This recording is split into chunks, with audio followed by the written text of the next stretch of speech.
welcome to day 13 of Shocktober and happy Friday the 13th.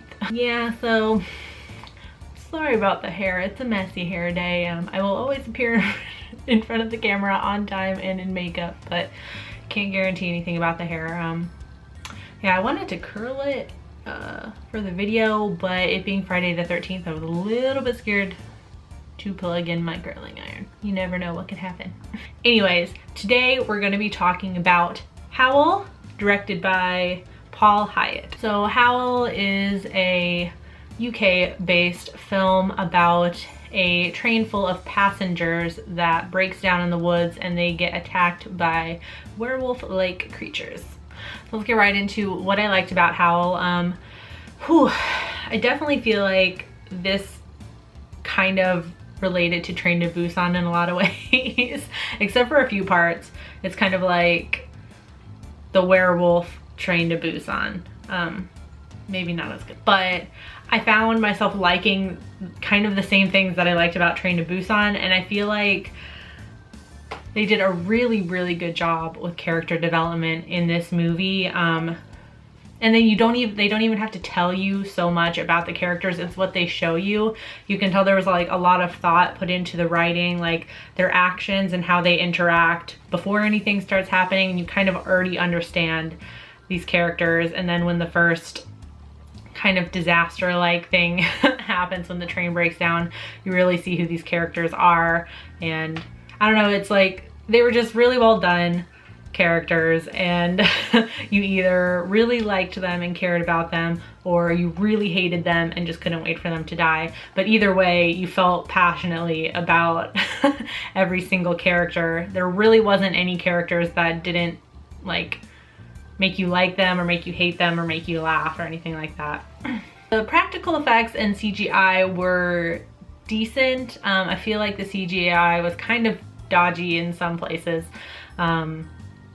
I kind of wish they used more of the practical effects, but what you could see of the practical effects was pretty well done. And I mean, it's only a 2-year-old movie, but it was all right. Not the best I've seen, but it was all right. And that's something you kind of like look for, obviously, in a werewolf movie. There weren't any transformation scenes, unfortunately, but you know, that's okay. And just the story was really well thought out. Our main character, Joe, is kind of like just a poor schmuck. Like when the movie opens, just like all this crap happens to him. His supervisor is an a-hole. The customers are a-holes, and your girl got triggered so hard in the beginning of this movie when Joe is walking through and checking the tickets of all the passengers, and that's kind of how they show all the characters that are going to be involved when he goes through to check the tickets. But some of them are just so rude and so awful. The poor Joe, my heart went out to him. I was just like, Joe feel. Right, so the only thing I didn't really like about the movie, apart from the CGI, like I said, it was kind of dodgy in some places. And I feel like there were some instances where they used CGI that I felt they didn't need to, and it might have been stronger with practical effects. And obviously I'm talking about kind of like the gory bits, all the blood and the werewolf-y parts.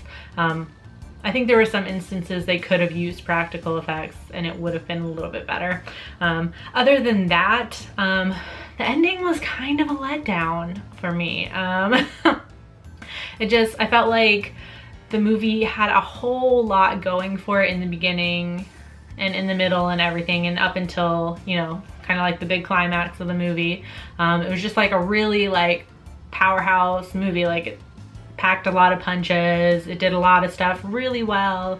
And then when it got to the ending, it kind of felt like maybe the writer or the director, I'm not sure if he wrote this as well, I should have written that down. It just felt like he maybe didn't know how to end it. I don't know, it just wasn't really satisfying to me.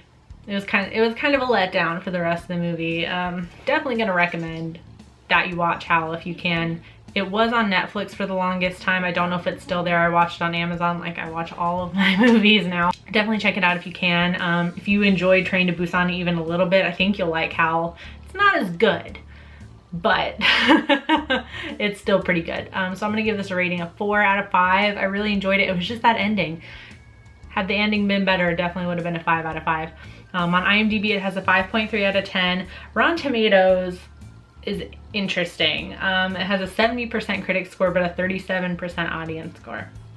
I skimmed a few of the reviews and they didn't make any sense to what I watched. Like somebody was talking about like poems and things like that. So I don't know if Howl is another, like maybe it's a book or something. I don't know. Like they were saying like it doesn't match up or something. So I don't know, maybe if the people reviewing it I just spat all over the camera.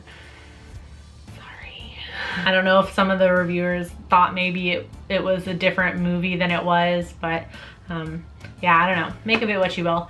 So if you've seen Howl, let me know in the comment section down below what you thought about it. And subscribe if you're new here and become a creepy pew today. I post videos Monday through Friday, and then every single day of this month there will be another movie review up for Shocktober. Finally got through that without stumbling. Thank you so much for watching, and until next time, stay strange.